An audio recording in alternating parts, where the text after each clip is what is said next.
we'll usually have our minis in here, but since we have, I guess, twinkling minis, the solid warm white minis, and we also have the multicolored minis over there, we're just gonna keep them in the totes. And all of our extension cords, totes, full of like light bulbs and everything else is in the truck, like truck bed. Well, that's where everything will be on this truck. I don't know about other trucks. Yeah.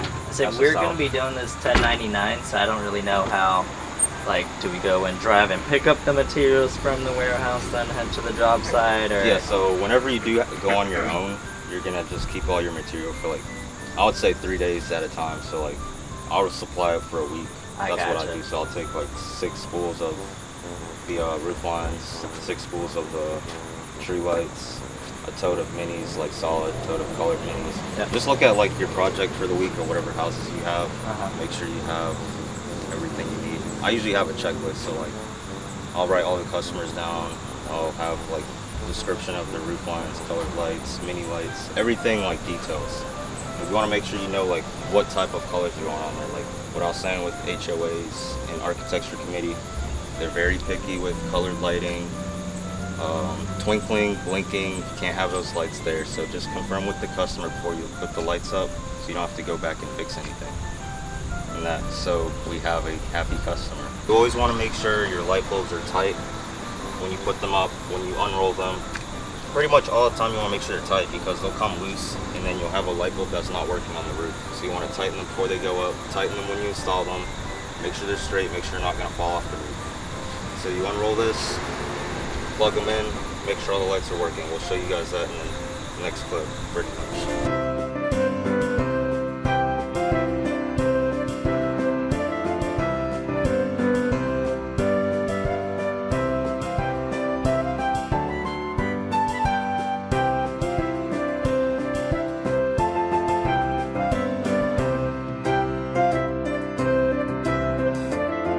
Right next to the house, but since we have the truck right here, I mean, we're just gonna do it right here and then work our way around it.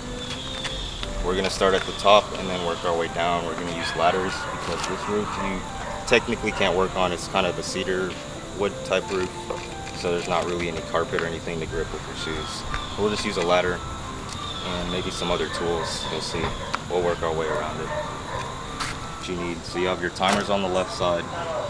You'll have your gloves here, your ground stakes, staples, glue gun, and glue sticks will be here. Surge protector and timer will usually be in this slot right here. And then you have your miscellaneous tools on the right side. You have your male and female connector plugs in these 2 pins, your work bags, and then we also have a power inverter on the truck that we use to test lights or charge our stuff. And we also have like these wire cables we use for like aerial lights that go across. It'll just hold it, make it stable. We have some multicolored extra light bulbs in here, just in case we run out of light bulbs. And then we also have some clear bulbs as well. You can kind of tell when they're different as well. One will have like an orange tip, and the other one will just be like black or clear. So that's another good way to tell about light bulbs.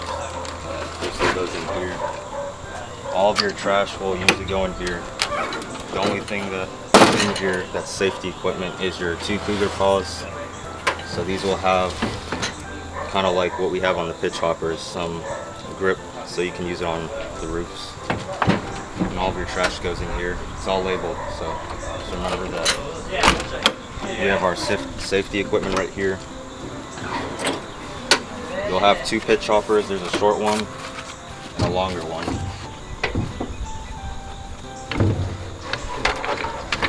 We'll use our harness first. So this is a harness. You can use this in the bucket, or you can use it with the Ridge Pro, which I will show you now. So the Ridge Pro is similar to the what do you call it? The goat. So that goat over there is like the yellow and blue thing. I'm sure you guys will see it in another clip. This is a Ridge Pro. Your harness will attach right here to your vest. Harness is in here, slides up and down. When you're on the roof, you can like adjust it to wherever you need to be. This is an extra rope for the Ridge Pro. It's kind of like a smaller version. That's a good example right there. You can use that as well. We also have a hard hat if you need. So now that you found your power, this is your power outlet. You're gonna make sure the power outlet is working. This is a good example of where not to plug your lights in. This is pretty much what you want to do. So as you can see, this light is on. When your, I guess, extension cord plugged into that light is plugged in right here, it's live, so it'll always be on. You want to plug it into this timer so you can turn it on and off. Because if you cut this wire while it's on, it will short the house, or it will short this surge protector, and it will pop. It will cause a fire. It could cause a fire, but I'm just saying, like, you want to have this plugged into here, and that way you can turn it on and off, just like that. Simple. Turn the lights on, make sure they work. Make sure all the same consistent color all the way through. Make sure your light bulbs are tight. You can see that right here, one's loose, just tighten it, or the light bulb's out. But you always want to test them so when you go up, you don't have any issues. If you guys can see right here, but I can turn the lights on and off from here with the remote control timer. If you would have left it plugged into a live circuit, it'd be on and you'd go do something, you might short. So just keep that in mind. So once you have your lights working, you're gonna start at the end of whichever, just decide on which side you want to start on and work your way to the left or right, to the end of that roof line, and then work your way to the next roof line down. Like, don't start on the bottom and then work your way up, because the lights will come down off the roof from your first roof line that you started. And usually that ladder will be locked down with the latches. We use bungee cords as well, just in case. It's a green lock at the end.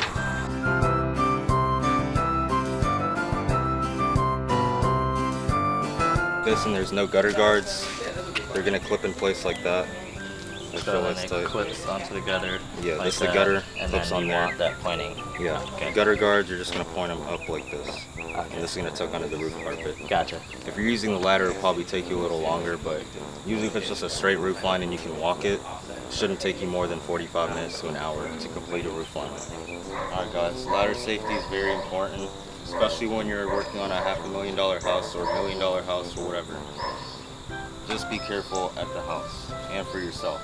So your hands, keep them away from where the ladder is going to come down. So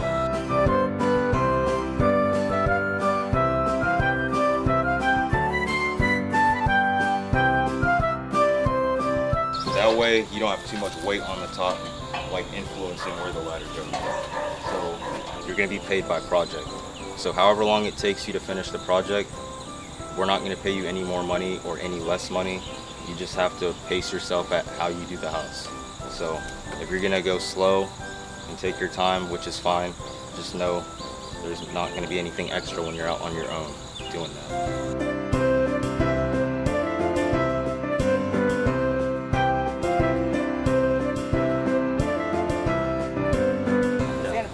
Like, you can move that, unplug it, whatever. Yep. Just don't cut anything. Don't touch metal to metal. That's all you gotta remember. And don't tie everything in a circle, if that makes sense. Like, you'll have one end that's cut off, you have the other end connected to power. Don't connect that cut off end back around to the other side, like in a circle. You wanna leave like one end connected and one not.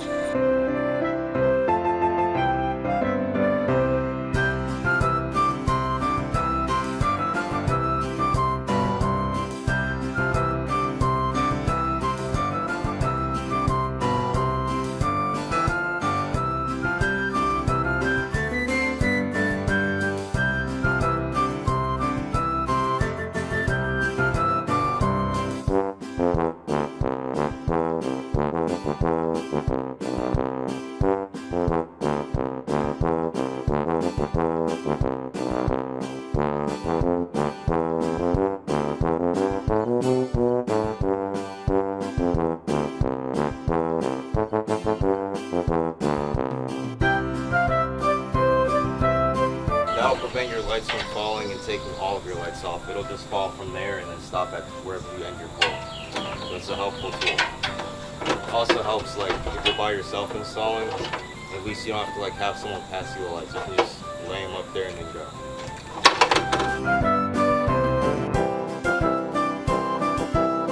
So we're gonna speed this up a little.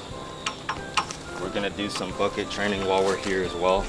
So first thing you want to do is when you're gonna use your bucket, put your parking brake down. This is your master control, which turns on the I guess hydraulics or whatever you call it for the bucket. So whenever you're going to install on the roof and use this bucket, I keep all of my tools in here. So you'll have a glue gun to secure your lights that don't stay, a staple gun if you need to, some extra sockets just in case the sockets up there do not work, some gloves because the roof does get hot or you can damage your hands, some extra light bulbs, clips, tape, and snips. Should be all good to go. You should also have that in your fanny pack as well. This will secure right here.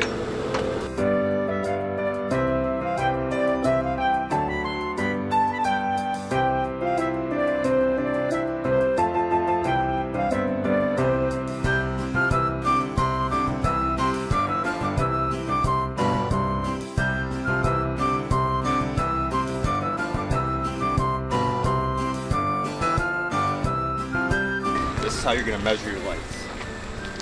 Or measure what you're cutting. Hold them like that. Cut right in the middle. Male, female end, extension cord. Right down that gutter or downspout. And you're gonna start your other roof line. Once you finish that roof line, we're moving to columns.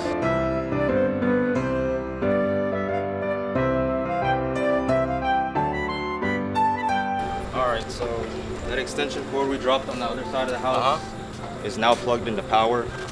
So as you can see, hey, make sure you don't cut anything, okay? Always warn your people before you turn the lights on. Don't cut them on while they're up there.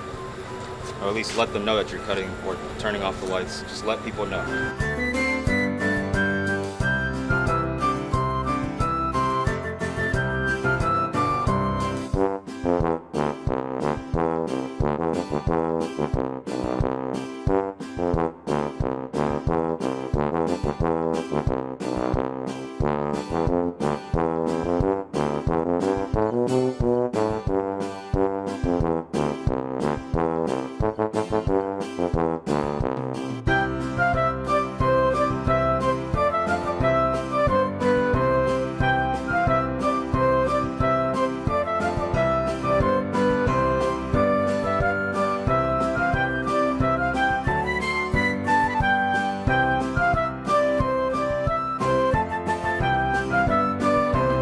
Lights keep shorting and the cable gets really hot, just replace the whole cable. Don't even try to troubleshoot that cable.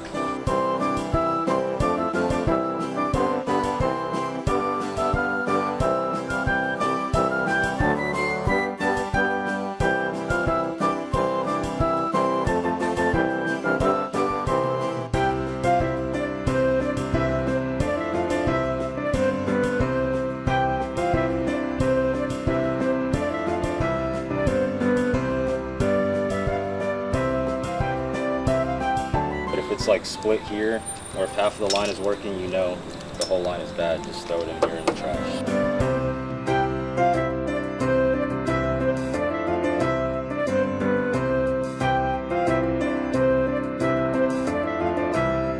You can either go that way or this way. You got which way to go to make it, but you want that side even and this side even. So this side's gonna point down, that side's gonna point down as you wrap your columns. Same amount of rows, same amount of spacing. Just do what you do to the other ones. Same way across.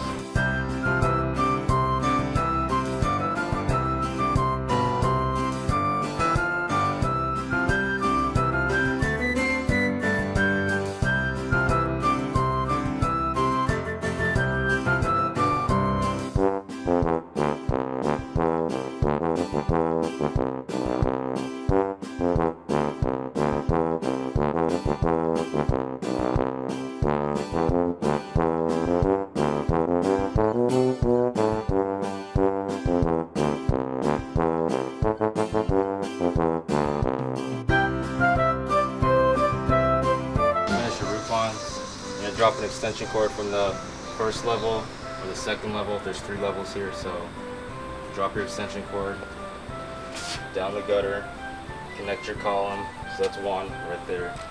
And then you have a second connection right here at your female end, and then same thing here, last end female end, And do your same thing to the other side, drop an extension cord from the roof, and then do your columns. You could also run one straight across, but we're just gonna keep everything nice and even so we don't have anybody trip or it doesn't look tacky or anything. Yeah, that's pretty much how you wrap columns. You also wanna hot glue this to the ground so nobody trips. I mean, pretty simple. Hot glue won't damage this, so you'll be pretty good. If you put tape, it might leave like some residue. But yeah, that's about it. That's how you guys make your extension cords. And I'll even show you guys that the lights work.